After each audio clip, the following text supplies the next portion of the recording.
Well, hello guys, my name is Nick from Nickstoygarage, and today we are doing a restoration on this beautiful Matchbox Dragon Wheels Beetle number MB43 from the super fast 1 in 75 series. This model came out in 1972 and was produced until 1978.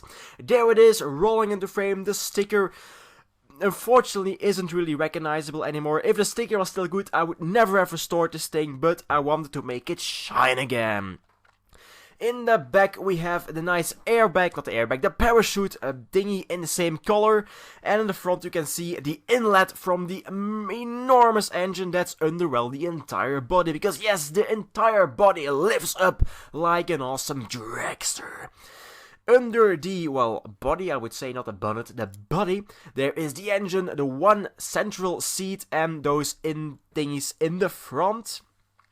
And as you can see, it's been held in by one, well, pivot point in the back. So I don't need my handy dandy drill for this one, I just need my handy dandy thingamajig rotary tool, or however it's called, the thingamajig there.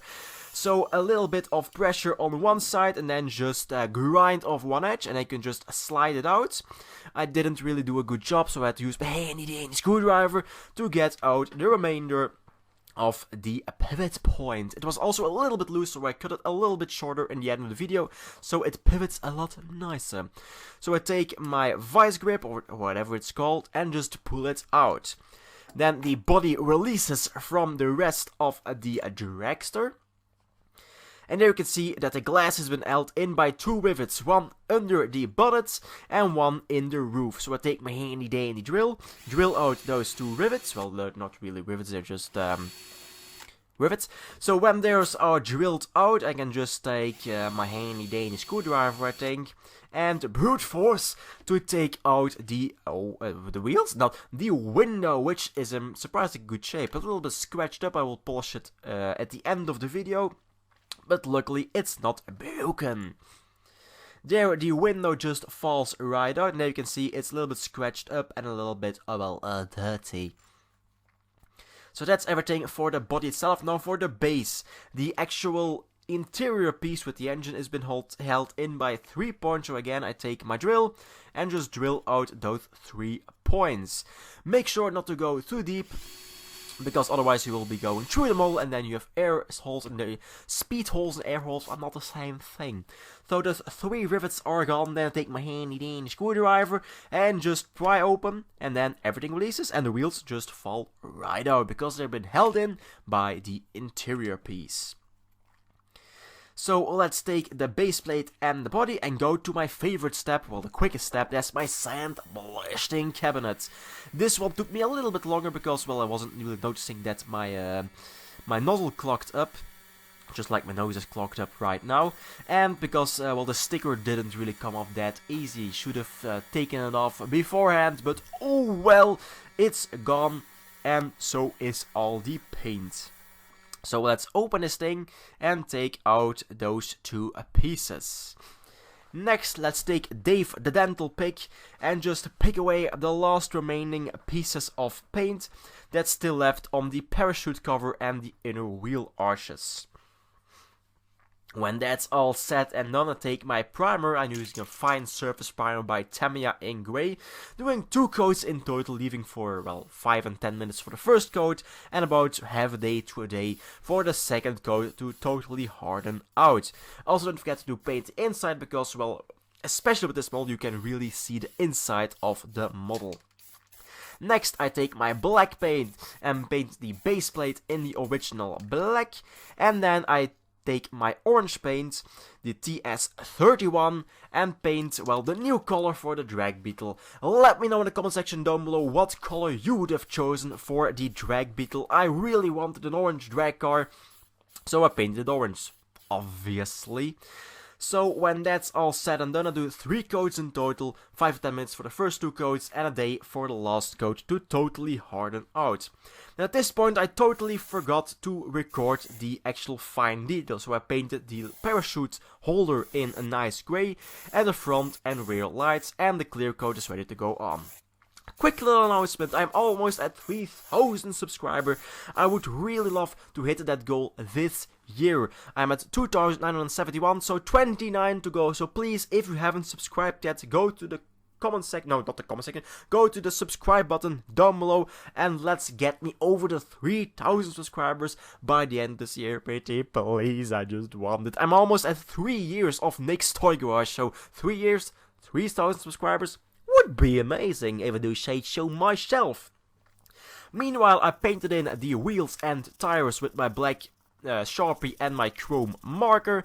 I take some hot soapy water and my toothbrush to clean the interior engine. Also make sure you don't get water in your engine because, well, engine don't really like that. Next, I take the fine details of the inner plate. First, it is way too chrome. If you drag race this thing, you would be blinded by the chrome. So I take my black paint and paint in the entire, well, kind of floor base plate thingy magic. Well, you can see it right there. In front, the seat, in front of the engine, and between those little things in the front. Also the sides, because they are quite visible on, well, when you open the model.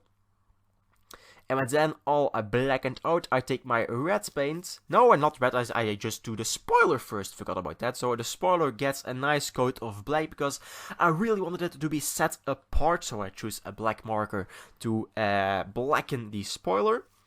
Meanwhile, the interior has dried, so I take my red paint and paint the seat, the one seat in the middle, in red.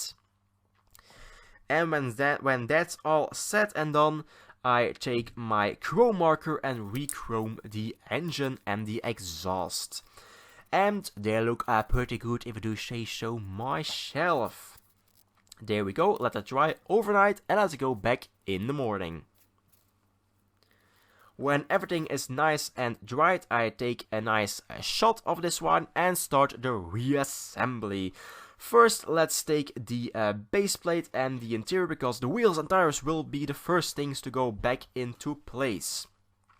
So let's see what's the front and what's the back. So the big wheels go in the back, the tiny wheels go in the front, and then I just place the interior back into place. Obviously, I cannot re-rivet these, so I used some super glue to actually glue the interior back to the base plate, and also keeping the wheels back in place. So that's the glue going on, letting that dry for a couple of minutes, and move on with the rest of the assembly. You can see the worker Nick gently applying the glue. Awesome. Next, let's go put the windshield back into place, and again, the worker Nick gently applies the super glue again, so the window is being held into place. There you can see it, how graceful. He is so underpaid. Oh well. Next, let's take the base plate again when it's all dried. Then let's take the body.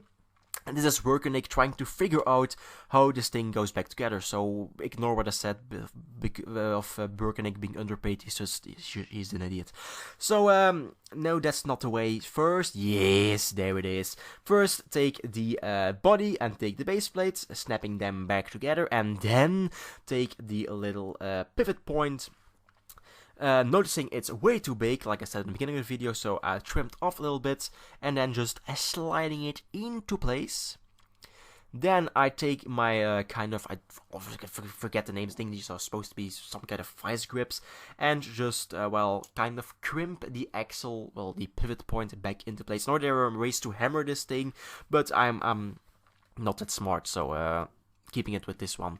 So let's take a look at it before the restoration. Right here it was still green, when it was still the Dragon Wheels dragster. At this point is the NTG dragster. I really wanted to make some stickers for the side, but I didn't really know where and how. So oh well, and let's take a look at it after the restoration in 3, 2, 1, and there it is, all pried open with the gleaming chromed engine, the race seat, and the beautiful orange paint job.